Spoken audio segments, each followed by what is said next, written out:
किसान वीरों, जब धान की बालियों में दाना भरने की अवस्था होती है, मतलब फ्लावरिंग स्टेज में जब दाना खुलता है, तो इसी समय ही फंगस के स्पोर्स दानों के अंदर चले जाते हैं और इसलिए इस समय ही ज्यादातर कई जगहों पर फॉल्स मट, जिसे हम कंडवा रोग या हल्दी रोग के नाम से भी जानते हैं, तो ये रोग भी कई खेतों में देखने को मिल रहा है। क्योंकि ये रोग जब एक पौधे में होता है तो ये बहुत ही तेजी से दूसरे पौधों में फैल जाता है और जिसके बाद ये उन पौधों के दानों को भी पूरी तरह से इफेक्ट करता है। मतलब दानों का वजन कम रहता है, दानों की क्वालिटी खराब हो जाती है और अगर हमने इस फसल का बीज बनाना हो तो बीज की जर्मिनेशन 35% तक कम रह जाती है और इसलिए अगर इस रोग की समय से रोकथाम ना की जाए तो फसल में 25 से 30% तक की पैदावार में गिरावट देखी जा सकती है। और बात करते हैं कि ये फॉल्स मट हमारी फसलों में क्यों आता है, तो इस बीमारी के आने का अनुकूल मौसम ये होता है कि जब टेम्परेचर 25 से 35 डिग्री सेल्सियस हो और ह्यूमिडिटी 90% से ज्यादा हो, या फिर बारिश का लगातार आना, या फिर नाइट्रोजन का प्रयोग बहुत ज्यादा मात्रा में करने से, तो ये सब कारण होते हैं इस बीमारी के आने के।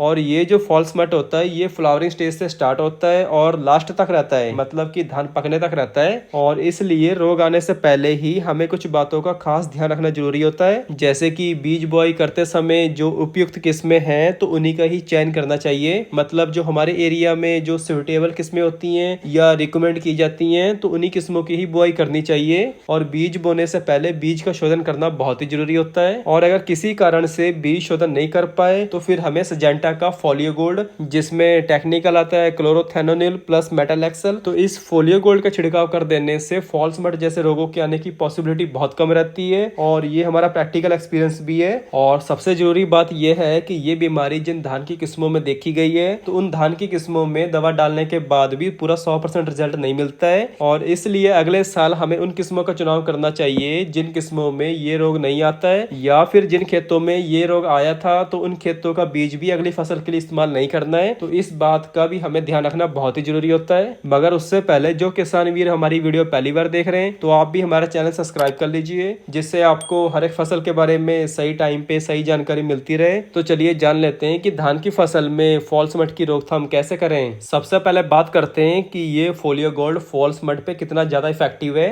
तो फोलियो गोल्ड ये कॉन्टैक्ट प्लस सिस्टमिक तरीके से फंगस पर अटैक करता है, मतलब कि इसकी स्प्रे करने के तुरंत बाद जो फंगस के स्पोर्स होते हैं तो वह इसके संपर्क में आते ही खत्म हो जाते हैं और सिस्टमिक तरीके से ये पौधों में फैलकर एक लंबे समय तक फंगस को कंट्रोल करके रखता है। और इसमें जो टेक्निकल आते हैं वो है 3.3% मेटालेक्सल प्लस 33.1% है क्लोरोथेनोनिल। और किसान वीरों, इसके अलावा भी फोलियो गोल्ड नहीं मिलता है तो फिर हमें लेना है प्रोपिकोनाजोल 250 ml प्रति एकड़ प्लस मैनकोजेब 400 ग्राम प्रति एकड़ और साथ में स्ट्रेप्टोसाइक्लिन। तो इन तीनों का अलग अलग घोल बनाकर स्प्रे करने से जो फॉल्स मट आ गया है तो वह वहीं पे रुक जाएगा और आगे नहीं बढ़ेगा। और फोलियो गोल्ड को आप धान की फसल के अलावा आलू की फसल में लेट ब्लाइट और टमाटर की फसल में अर्ली ब्लाइट, और इसके अलावा भी आप इसे लगभग सभी प्रकार की फसलों में एंथ्राकनोस, लीफ स्पॉट, डंपिंग ऑफ और पाउडरी मिल्डी जैसे रोगों को कंट्रोल करने के लिए डाल सकते हो। और बात कर लेते हैं इसकी सही मात्रा के बारे में। तो फोलियो गोल्ड की सही मात्रा लेनी है 400 ml प्रति एकड़